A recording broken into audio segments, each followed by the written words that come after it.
রান্না শুরু করে দিয়েছি। এটা পনির ভাজা হচ্ছে, এটা আলু ভাজা পনিরে যাবে। দু জায়গা রাখা হচ্ছে, এই এক জায়গা আর এই এক জায়গা, দু জায়গা রাখা হচ্ছে পনির।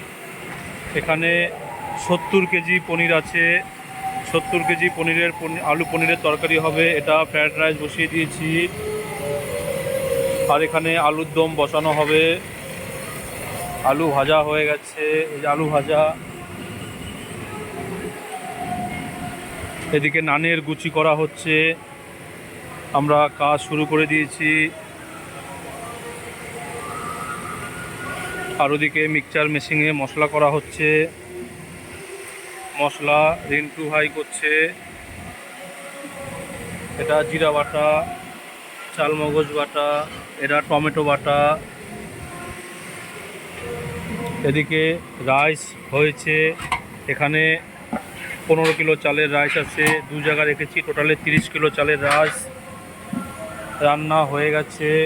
আরও 15 কিলো রাইস বসিয়ে দিয়েছি এই কড়াইতে। তেল দাও, তেল দাও, তেল দাও, তেল দিয়ে দাও, জল দাও না, তেল দাও। রিন্টু ভাই রাইস করছে। এই তেলে আলু ভাজা হয়েছে, আর এই তেলেই রান্না হবে আলুর দম। এই তেল দাও, এই তেল দিয়ে কেটে দাও। হ্যাঁ, কড়াইতে দেওয়া হচ্ছে। এদিকে দুধ গোলানো হয়েছে পনিরের, এই দুধ দিয়ে পনির রান্না হবে।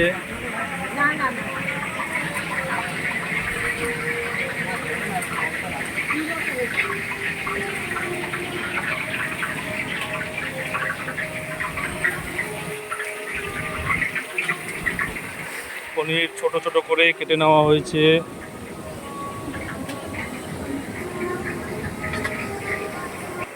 এটায় কাবলি ছোলা সেদ্ধ হচ্ছে। এই যে কাবলি ছোলা সেদ্ধ হচ্ছে সসপ্যানে। আজকে 2000 লোকের রান্না হচ্ছে। কীর্তনের অনুষ্ঠানে রান্না করতে এসেছি মাইজদিয়া স্টেশনের পাশেই এক বাড়িতে। কীর্তনের অনুষ্ঠানে রান্না করতে এসেছি, রাত্রের অনুষ্ঠান।